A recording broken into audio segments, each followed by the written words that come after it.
Welcome back to my YouTube channel. My name is Teri Hunter. I'm an intuitive astrologer, Reiki master, empowerment coach, and angel therapy practitioner. Today, I would like to talk about tomorrow's super full moon in Capricorn at 11:37 a.m. Pacific time. A full moon, for those of you that may not be aware, are when there's an opposition between the sun and the moon is reflecting the sun's light. It is a culmination of a period of time that started with the new moon, and this one would be the new moon in Capricorn, which happened on January 2nd, 2022. This particular new moon is at 21 degrees, which is the Sagittarian degree. So for me, that degree is very powerful because it is a reflection of my beliefs. It represents the concepts of Sagittarius, meaning philosophical things, higher learning, foreign people, foreign places, foreign concepts, foreign dynamics, and an opportunity to really look with a full light at my own personal beliefs and if they are aligned to my happiness. So this particular moon is a super moon. It is considered, it will be the closest moon to the earth this year. So it's going to be very, very intense. We can see that evidenced by how the moon affects the tides and similarly affects our emotional body. The first aspect that I think is so important about this is the moon's conjunction to Pluto. Because the moon moves so fast, while the actual full moon is at 21 degrees, by the end of the day, the moon will have had an exact conjunction with Pluto at 27 degrees Capricorn. I believe this is going to bring a full-blown spotlight on things that have to do with power and control, how we are nurturing ourselves. It's going to bring up this intensity that has to do with Capricorn things like leadership, authority, and government. So we could see, as we have been seeing throughout the world, and especially within the United States, we've been seeing governmental controls and things shifting, reversals to dynamics that we thought were irreversible. So I believe that this is going to become very intense. The moon rules the nurturer, the mother, the idea of actually gestating something and giving birth to it. At the same time, we have the sun and Mercury in an opposition in Cancer. Cancer is ruled by the moon. So I'm seeing this idea of the sun being authority, Cancer being the sign of nurturing, the sign of patriotism, the sign of home and hearth, and again, the sign of family, the sign of the nurturing of oneself and children. And Mercury also rules children. It rules our early childhood experiences. Mercury rules Gemini, the third house, and that is where we see ourselves as, you know, when we're first born, we discover ourselves, then we get to know our skills within our family. And then as we go into the third house of Gemini, we start becoming mobile. We start interacting with those within our community and seeing how we are individualized and different. We start compartmentalizing and comparing. And I say this because with this opposition of the sun and Mercury in opposition to the moon and Pluto is really going to be digging down to a deeper truth of how am I operating in my everyday life? Am I still operating in some ways on old childhood dynamics that have been imprinted upon me, branded upon me in ways that I've not been able to allow myself to evolve past? I believe that this full moon will not only illuminate outer structures that feel slightly repressive, depressive, and oppressive, but also illuminate where we are in some ways aligning to that. And in that alignment, And with this super full moon, we have an opportunity to revisit whether or not that alignment is working for us. Capricorn represents leadership, the builder in the material world. Capricorn wants to see its efforts here in the 3D. It represents structure and government. Pluto represents the psychologist.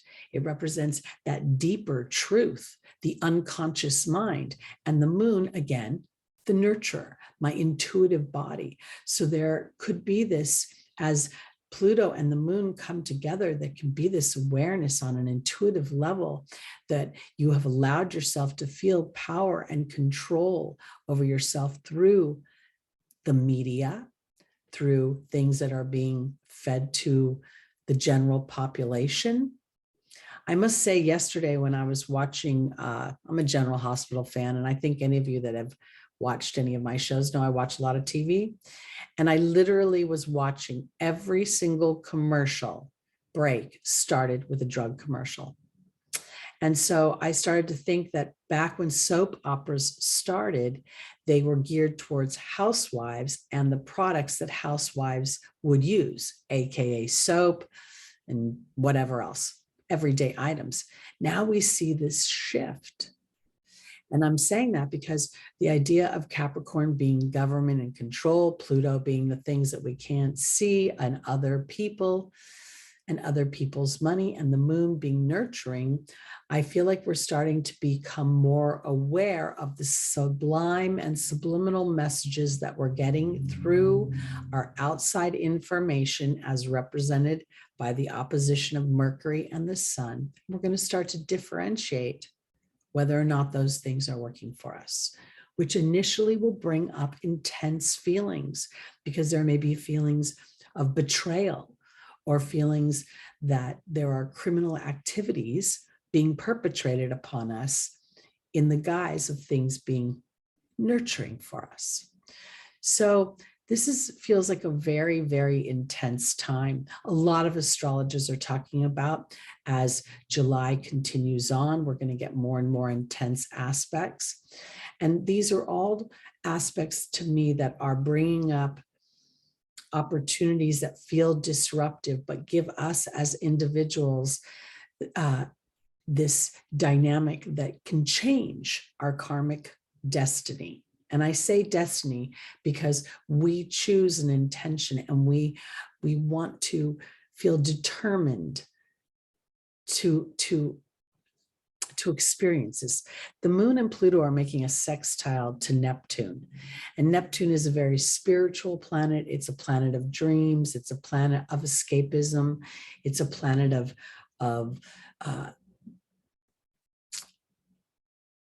Pluto rules those, it's again watery, there's this idea of these feelings of things being murky, and yet at the same time clarity coming from the murkiness, because I can't see with my eyes, I must see with my heart. I must see with a deeper part of me that's knowing. And I feel like this particular full moon is illuminating where outside structures have been out of balance, and they're offering us an opportunity to rewrite that balance. This full moon is also making a trine to Uranus at 18 degrees Taurus and Rahu, or the North Node at 20 degrees Taurus. Taurus ruling our self-worth, ruling our possessions, ruling our sense of comfort within our voice and our ability to express ourselves. So as we walk through these dynamics, I think it's super important for us all to be aware that we are contributing to our experience. I think that's part of what the Neptune influence is on a spiritual level. Are we willing to be responsible and aware and acknowledge our co-creation? If we even remotely believe that thoughts are things, Mercury is here, our thoughts. Are we willing to recognize where our thoughts are starting to become in sort of on a wheel, a hamster wheel, where our fears are kind of compelling us to seek more information about those fears, which may inadvertently be fueling those fears? I feel like there's this opportunity for us to really look when we see the moon and Pluto coming together in this conjunction. Am I brave enough to take power back, Pluto, and to go down to my deepest truth, Pluto, to know that my emotional body, the moon, is how I manifest, and to trust the intuitions that come up through that emotional body. And then to be willing to look at the opposition with the sun and Mercury and decipher about the information, about where am I swimming in my everyday lives? Because if we're willing to acknowledge where our focus is, we don't have to shift it. We don't have to change it immediately. But is my focus contributing to my happiness, or is it contributing to the old story? I find it fascinating that when we go to therapy, they want to start with our childhood. They want to start with where it all began. And that is a point of information, but it's also on some level, if it's focused on too much, it becomes the never-ending monkey mind loop that I can't get past, the imprint of the early nurturing experience. Everything we're seeing in this full moon has to do with the nurturing experience, the transformation of it, meaning Pluto and the moon in conjunction, and that opposition between the sun, how I project myself out into the world, and what I am thinking, feeling, learning, speaking, teaching, how I'm relating to that in the way of the people around me, my siblings, my teammates, my workmates, the people that I interact with in my neighborhoods, all of those things. So I had originally thought about going sign by sign and talking about the house that this was going to affect, but I actually think it's affecting all of us in all of our houses. And so rather than trying to compartmentalize this super full moon, I feel like it's important to open it up and say, how am I nurturing myself?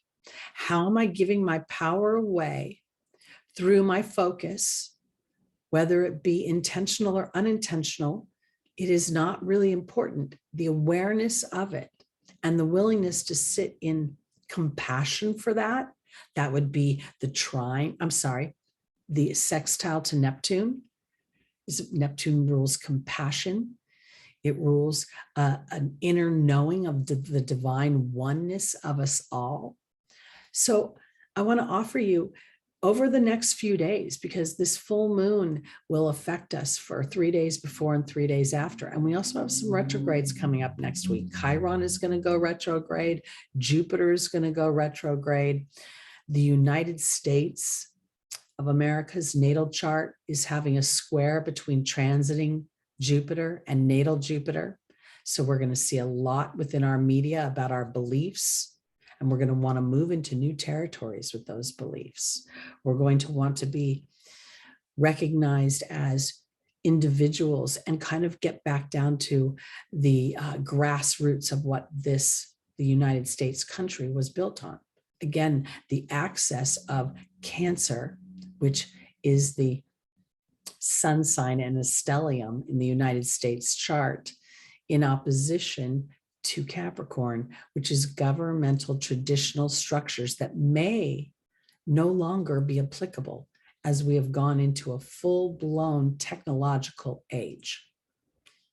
So I think this is really an opportunity to look at these dynamics. Am I building in my life, Capricorn? Am I standing in leadership of my own life, Capricorn? Am I willing to look at my emotional body, which Capricorn doesn't always acknowledge? It's that stoic energy. But in this super full moon, with its meeting to Pluto, it is almost demanding that we acknowledge our intuitive body, our emotional body, and how we manifest and build in the material world on that emotional body. And as we allow Pluto to be the phoenix and we rise above the old structures, then we can really start to decipher the mercurial aspects that come into our lives on an everyday basis and start to filter through the information. And rather than thinking that information is all real and true and a factual projection of what's happening, realize that Mercury is about small bits of information and doesn't always get a chance to completely figure out the full story before it's on to the next thing, because it's zipping around so quickly. So that's kind of what I wanted to talk about as far as this full moon goes. I think this is an opportunity to really look at ourselves as individuals, and in that individuality, start to choose our emotional body as the primary, the priority. And as we claim that, we actually offer that to others. As we start to feel like our emotions matter. And I want to really define that a little bit more, because I don't think that it's about giving into our sadness, our depression, our powerlessness, because Capricorn rules sadness, depression. Pluto rules powerlessness. I think this full moon has an opportunity to put a spotlight on the idea that we do have power if we're willing to make brave choices. Again, that would be Pluto. Pluto is not only the psychologist and the detective, Pluto rules the transformation from poverty to riches, from this idea of having to commingle with another in a place that is codependent to actually being independent in some ways, which allows us to be more open and resourceful, or to give our resources to others. Pluto is a very challenging planet, because in our fear, we only see the dark side of Pluto. But when we're willing to dig down to those deeper levels of our own truth and be responsible for where we've given our power away, or where we've been inadvertently led down a path to believe that, how do I kind of say this? Because I don't want to think that the idea of commingling my resources with someone or my body with someone is always me giving my power away. It's more assessing whether there's an even exchange of energy. That's what I'm looking at. You know, as we are willing to be authentic in looking at these things from a co-creative place, from a place that's saying, I'm part of this equation. And if I'm not happy in this equation, rather than looking outside myself to change the formula, where can I start here? Where can I allow this illumination to give me a new beginning? So I hope that made sense.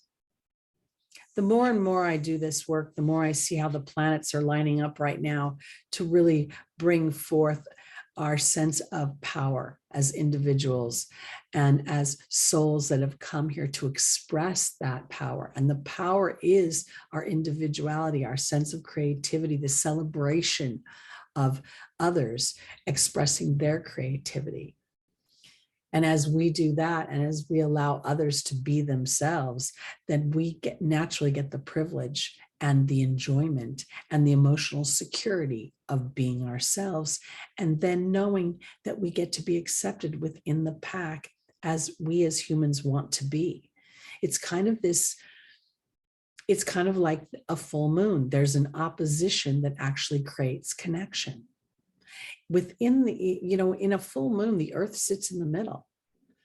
With the rest of the time, the earth is, the moon and the sun aren't connecting these 3 points together.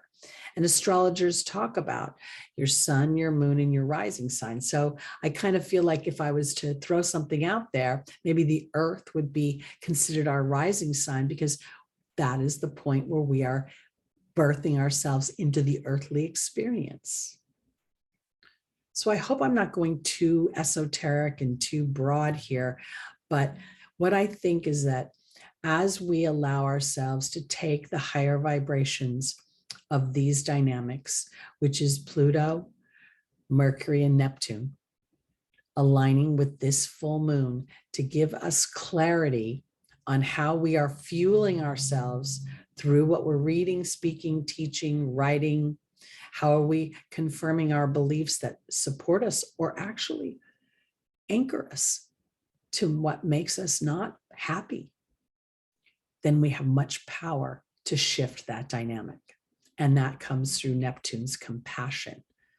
Because as we get into this human experience, our initial connection to others comes through their opinion of us. And that would be represented by Mercury in our early childhood experiences. All right, guys, that's it for me for today. I hope that you enjoy this full moon and allow it to work for you, that you sort of take the bull by the horns here, claim your life, claim your happiness, and that is as a result of being able to claim your focus. Again, my name is Teri Hunter. I'm an angel therapy practitioner, intuitive astrologer, Reiki master, and empowerment coach. And if you'd like to get a reading with me, my information is below.